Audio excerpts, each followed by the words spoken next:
geopolitical instability, environmental degradation, and social fragmentation. Globalization, which once promised a fit. Değerli hocam Bostancı, değerli düzenleme kurulu üyeleri, Türkiye'den sevgili dostlar. Başlamadan önce makalemizi kabul ettiğiniz için en içten teşekkürlerimizi sunmak istiyoruz. Burada olmaktan mutluluk duyuyoruz. Sunumumuza İngilizce olarak devam edeceğiz. The contemporary business environment is characterized by a paradox. Uncertainty has become the only certainty. We live in a period marked by continuous disruption, technological acceleration, geopolitical instability, environmental degradation, and social fragmentation. Globalization, which once promised efficiency and predictability, has evolved into a complex, often fragile web of interdependence. The COVID-19 pandemic, climate-related crises, and rapid digital transformation all reminded us that traditional economic models, those focused primarily on profit and growth, are no longer sufficient to ensure long-term organizational survival. Recognizing this new reality, the United Nations introduced the 2030 Agenda for Sustainable Development, establishing a universal framework that seeks to reconcile economic advancement with social equity and environmental preservation. The Sustainable Development Goals, or SDGs, represent a global consensus that future progress must be inclusive, responsible, and resilient. They are not just policy objectives, they are an ethical and strategic compass for rethinking the role of business in society. In recent years, these goals have profoundly influenced global business discourse. Corporations are increasingly expected to act not only as economic actors but also as social and environmental stewards. Investors, governments, the public are now evaluating performance not solely through financial indicators, but also through environmental, social, and governance, or ESG, metrics. Sustainability, once treated as a peripheral issue or public relations exercise, is becoming a central pillar of strategic management. However, the path from awareness to implementation remains uneven. While many organizations publicly endorse the SDGs, their ability to translate these commitments into concrete strategic action is inconsistent. Some companies embed sustainability into their core decision-making processes, linking it to innovation, leadership development, and long-term competitiveness. Others, however, struggle to move beyond symbolic compliance or fragmented initiatives. This gap between rhetoric and reality is where the real challenge lies. The central issue, therefore, is not the absence of sustainable intent, but the difficulty of operationalizing that intent within existing corporate logics. Firms must learn to adapt their strategies, cultures, and internal narratives to thrive in a world where uncertainty and sustainability are deeply intertwined. This context, the tension between global instability and the moral imperative of sustainable transformation, sets the foundation for this research. It is precisely within this space that organizational narratives emerge as a vital strategic tool, helping companies make sense of complexity, align values with action, and redefine what it means to succeed in the 21st century. Firstly, we wanted to understand how narratives, the stories organizations tell about themselves, influence the way they act. Narratives can create meaning, legitimacy, and identity. So, we focused on how sustainability narratives reshape strategic thinking. The main goal was to examine how these organizational narratives help reframe corporate strategy towards sustainability. Specifically, the research aimed to identify the dominant types of narratives, understand how they work in practice, and create a conceptual model linking storytelling to strategic action. This study builds on two theoretical pillars: strategic management and narrative theory. Traditional strategy focuses on profit and competition, while sustainable strategy seeks balance across environmental, social, and governance areas. Narrative theory explains how language and stories guide behavior and shape corporate identity. A qualitative, interpretive approach was used. We examined 5 multinational corporations headquartered in Serbia that publicly endorsed the SDGs. Data came from sustainability reports, public statements, and interviews with top management. The analysis followed narrative and thematic procedures. These companies represent different sectors, from energy and finance to IT and retail, which provided a broad picture of how sustainability is perceived and implemented in various industries. Each firm had different maturity levels in integrating SDG principles. The findings reveal that sustainability narratives are not just communication tools. When coherent, they function as strategic devices that align leadership vision, employee engagement, and stakeholder trust. Essentially, stories become strategy in action. In analyzing corporate narratives, three dominant archetypes emerged: transformative leadership, innovation for inclusion, and responsible growth. Each represents a distinct way corporations use storytelling to interpret, internalize, and operationalize sustainability. The first archetype, transformative leadership, centers on the role of leadership as an agent of ethical and cultural transformation. In these narratives, sustainability is framed not merely as compliance or reputation management, but as a deep moral commitment. Leaders position themselves as catalysts of change, emphasizing purpose, integrity, and long-term vision over short-term profit. These narratives often reference the SDGs as a moral compass guiding organizational evolution. Practically, companies employing this archetype tend to integrate sustainability into leadership training, strategic planning, and corporate identity. They link performance with personal responsibility, and they inspire internal culture change, from hierarchical command to value-driven collaboration. The second archetype, innovation for inclusion, portrays sustainability through the lens of creativity, diversity, and social empowerment. Here, the narrative focuses on how innovation can be used to create inclusive solutions for both markets and communities. The story shifts from innovation for competitiveness to innovation for collective progress. Companies using this archetype highlight technological advancement, circular economy models, and community partnerships that expand social impact. This approach aligns closely with SDGs related to industry, education, gender equality, and reduced inequalities. By framing innovation as a shared social process, these narratives build legitimacy across multiple stakeholder groups, from employees to local communities. The third archetype, responsible growth, represents the balance between economic expansion and ethical accountability.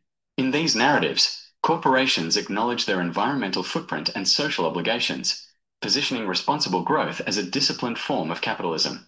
Profit remains central, but it is framed as sustainable profit, growth that endures because it respects planetary and social limits. This narrative often emerges in sectors with higher environmental exposure, such as energy, manufacturing, and logistics. Corporations adopting this archetype emphasize transparent reporting, responsible supply chains, and measurable ESG outcomes. Together, these three archetypes demonstrate that sustainability narratives are not monolithic. They reflect different organizational philosophies and strategic pathways, from leadership transformation to inclusive innovation to ethically grounded growth. What unites them is narrative coherence. When the story told publicly aligns with the actions performed internally, sustainability becomes not just communication, but a strategic reality. Companies with coherent sustainability narratives perform better in ESG terms, show stronger cross-department collaboration, and enjoy higher legitimacy among stakeholders. Conversely, inconsistent narratives lead to symbolic actions and fragmented SDG outcomes. Theoretically, this work connects narrative theory and strategic management by showing how coherence in storytelling supports sustainability integration. From a managerial perspective, it offers a framework for leaders to turn sustainability communication into real transformation. To conclude, it is important to underline once again that sustainability narratives are powerful instruments for strategic reframing. Companies that use them authentically can build lasting ESG value. Future research should test these findings across other regions and industries, and quantitatively measure the impact of narrative coherence on performance. On behalf of all co-authors, Vuk, Adriana, and Nicola, thank you all once again for this opportunity and the time you took to listen our presentation. Good luck to everyone. So, thank you, dear book presentation. And now we are in the sixth session. We are going to listen Vesna keynote speech. So, in this session, we are continued with Dr. Tarvinder KAAUR. It's your turn.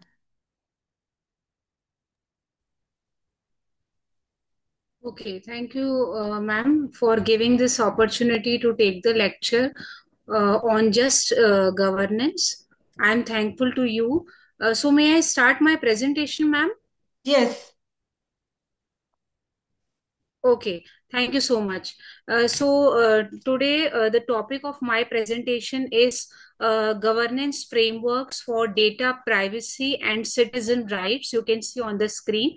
and this is the third International Symposium on Political Science and Public Administration. So, as a convener and organizing team, ma'am, thank you so much for giving this opportunity. So, this is the introduction you can see on the screen. First of all, I am talking about digital identity and data privacy. So, basically, both are becoming crucial in today's interconnected world as governments, The businesses, and presentation. individual. If you have the Uh, presentation, we only see your face. Maybe you can. okay, ma'am. Uh-huh. Just a sec. Yes, ma'am.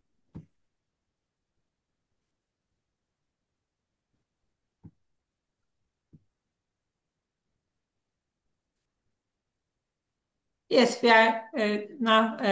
We can see the presentation. Thank you. Okay. PPT is visible, ma'am? Yes, visible. Uh-huh. Presentations? Yes, we Okay, can see the thank presentation. you. Okay, ma'am. So basically, both are crucial in today's interconnected world. I was talking about digital identity and data privacy.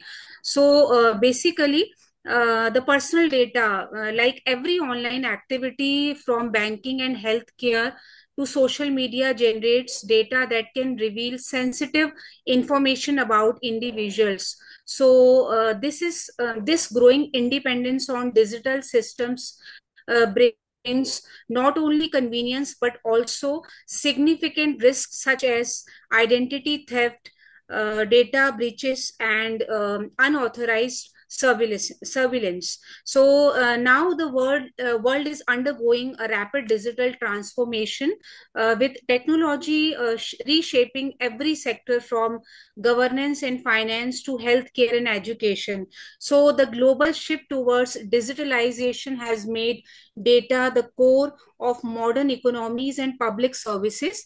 So, however, as societies becoming more dependent on digital systems, the risk is associated with cyber attacks, data breaches, and misuse of personal information, I must say. So, individual and institutions now face complex challenges in ensuring the security and ethical use of digital data. So basically, consequently, the need for strong governance framework to protect digital identity, privacy, and citizen rights has become more urgent than ever in this interconnected world. Now, these are the problem statement you can see. Like this is the first problem: misuse of personal data. That is refers to unauthorized or unethical collection, sharing, or use of individual personal information. In today's digital ecosystem, organizations often gather vast amount of data such as names, biometric details, browsing history, and financial information without clear consent or transparency. This data may then be exploited for purposes beyond what user agreed to. So that is including targeted advertising, political profiling, or even identity theft also. The second is surveillance concern. Basically, it is refers to the growing worry about how governments, corporation, and digital platforms monitor individual activities through technology. With the rise of digital IDs, CCTV networks, facial recognition, and online tracking tools, personal data is constantly being collected and uh, it is being used. Then third is weak governance and regulation. Basically, it is refers to the absence or ineffectiveness of strong laws, policies, and enforcement mechanism to protect personal data and digital rights. In many countries, data protection framework are either outdated. Açık, pardon.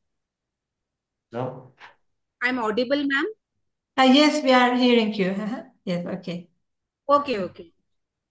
And either outdated, inconsistent, or poorly implemented. So the weak governance allows in organizations to collect and use personal data without proper oversight and accountability. So it is basic need of NR. These are the objectives of my presentation. Analyze, first of all, analyze governance frameworks, and the second is examine citizen rights for the better digital ecosystems. Now I'm coming to the next phase of my presentation, that is conceptual frameworks. These are the different stages, different laws and reviews. Like governments around the world are increasingly focusing on governance framework to protect the digital identity and personal data of their citizen. In this category, this is the first law, that is GDPR, clearly define how personal data should be collected, stored, processed, and shared. So basically they establish strict rule for transparency, user content, as well as data minimization and accountability. That is ensuring that individual retain control over their digital identity and personal data. The second one in this series, India's Digital Personal Data Protection Act, that is DPDPA 2023. The main objective of this act to protect the privacy of individual and ensure that their personal data is handled in a lawful, transparent, and secured manner. So basically it gives individuals certain important rights, such as the right to access their data, the right to correct or delete it, and the right to withdraw consent at any time, at any stage. The third one is OECD privacy principle. Basically, this is the privacy guidelines were first adopted in 1980 by the Organization for Economic Cooperation and Development. They provide a foundational global framework for privacy and data protection. So basically, these are the laws to protect the personal or citizens' data.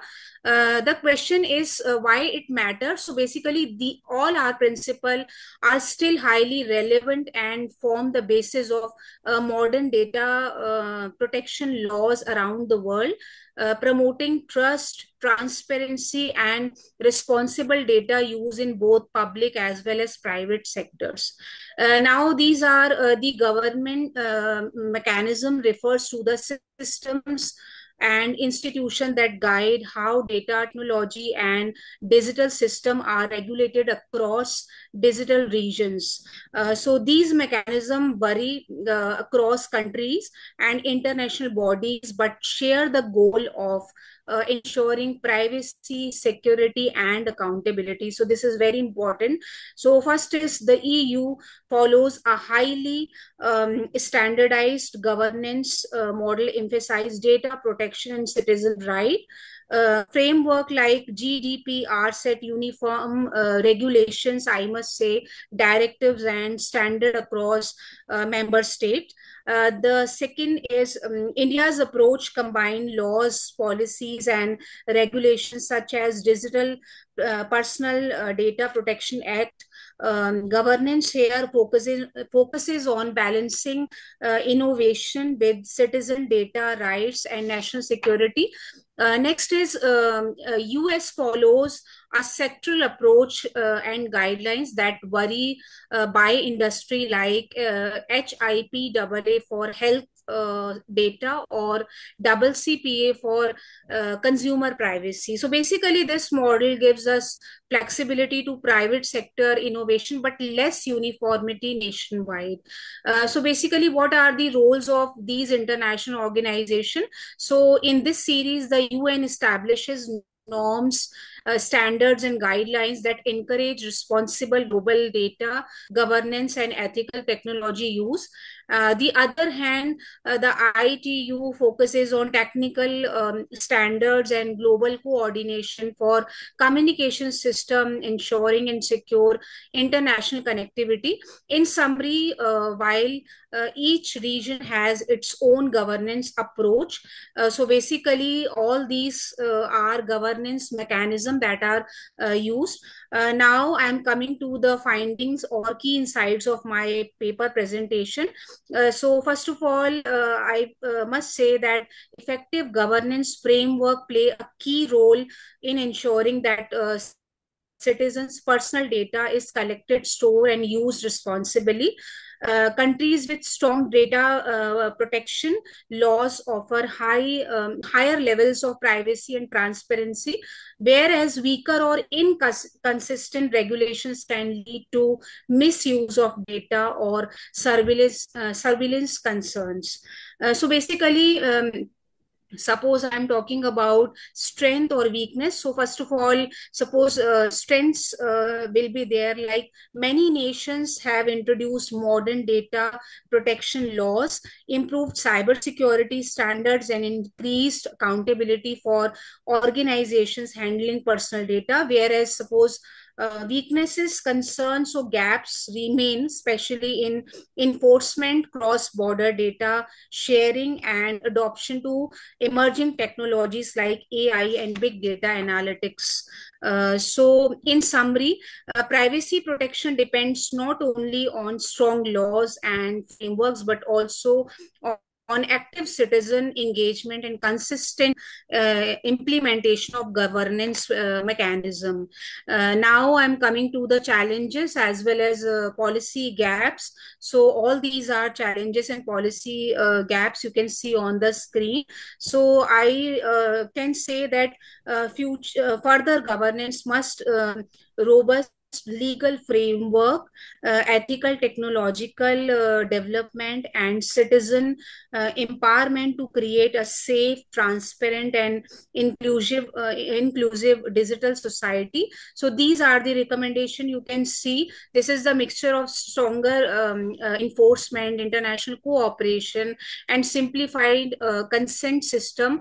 So basically, we can use the citizen right, and we can use safely the data of our citizen of any country. So now I'm coming to the conclusion part. To conclude, data privacy, concern, security, and citizen rights are not just technological concern, they are foundation of trust in the digital age. So basically, effective governance frameworks ensure that citizens digital identities and personal data remain protected against misuse and exploitation. So when governments, organization, and individual work together under strong legal and ethical guidelines, so it will become digital empowerment and become a safe and sustainable country. So thank you so much for listening patiently and giving the timing to present my presentation. Thank you so much, ma'am. Thank you also, and it's very interesting and very good presentation. Thank you for all your efforts. And now we are continuing. Thank you so much. Thank you. Dr. Mustafa Demirkol, and he's going to make his presentation. The term is yours.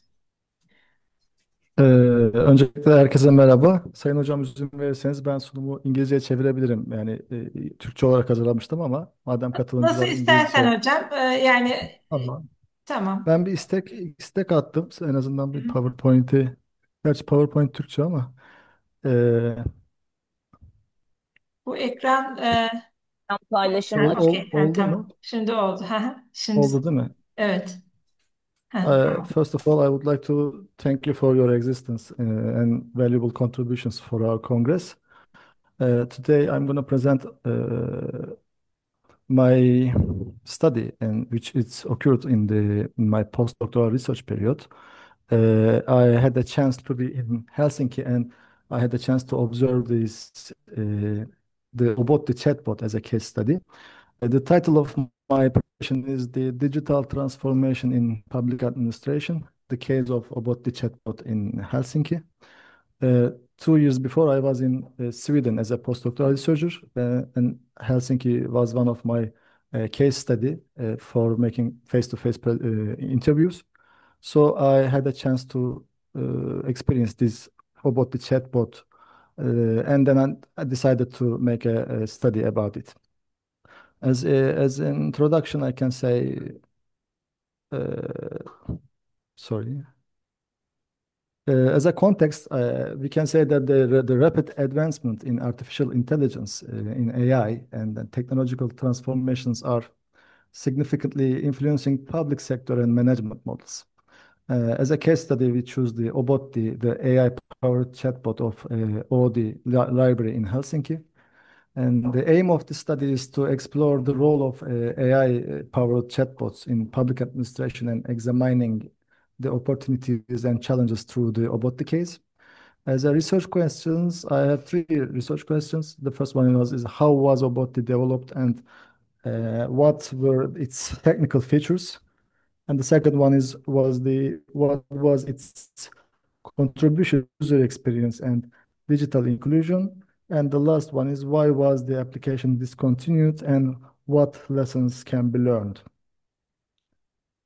As a conceptual framework, I can say that the digital governance reconfiguration means that the reconfiguration of the public sector using ICT to enhance the transparency, participation, and efficiency. So AI-powered governance, I can say that the using AI in public processes for decision-making and service delivery and aiming for personalized and efficient solutions. About these personalized recommendations are an example. And as a chatbot or voice assistant, utilizing the natural language processing, which we call it NLP, to provide all-day support and rapid access to information. And as a digital inclusion, I can say that ensuring citizens have equal access and the necessary skills to use it. Obotti supported this with its voice search feature and simple interface, aiding users with disabilities. As a case study, I can say that it started in 2018 and it ended in 2023. So I experienced it the last period of it. As a development, a collaboration between Head AI, the company which established this system, and or the library, which is a public library in Helsinki. They test how new technologies could transform the traditional library experiences. There are some key features, which we call it the personalized recommendations. The system used a semantic neural network to suggest books based on the user queries. And the second one is multi-language support. It was using in Finnish, Swedish, and English in 3 different languages. And as an accessibility, the features text and voice comments, they can use it on Android and iOS, and then changing access especially for visually impaired users. And I also should mention no user login or activity tracking was required. So it was free of experience. There was no record. So that's why you can be relaxed. As a user experience, provided an interactive discovery process through 6 different persona. As a conclusion, there are some different points of view as success and lessons learned, which we focus on the successes. What this success can be explained like in 3 sentences. The first one is it improved the user experience and personalized access to information. And the second one is it made a tangible contribution to digital inclusion. And the last one is it was a pioneering example of citizen-centric AI in the public domain. The reason for discontinuation is the service contract with the system provider, the head AI company, ended just because of the insufficient funding and resources for further development and maintenance. So it was also a pilot project for 5 years, and at the end of the fifth year, they canceled the project just because of insufficient funding. The key takeaway, we can say as a key takeaway, in innovative projects, the public institutions must plan not only for development costs, but also for long-term sustainability and operational maintenance. As a conclusion and policy implications, I can say that as an overall conclusion, Obotti demonstrated the potential of AI to enhance public services, but also highlighted the strategic importance of sustainability. There are some implications, such as sustainability. I mean, the long-term financial and maintenance plans must be established from the outset. And as a inclusion, the inclusive design principles, such as voice commands, etc., must be prioritized to guarantee equal access for disabled people. And also the fourth one is ethic and privacy, regulatory frameworks for data privacy and algorithmic transparency are essential. And the last thing is the collaboration. Strong institutional coordination and stakeholder cooperation are required for innovation to create lasting public value. And thank you for listening me. And if you have any questions, you can ask me right now, or maybe later you can send an email to my email address. Thank you for your passion. My dear colleague, Mustafa DEMİRKOL, thank you for your inspiring and innovative presentation.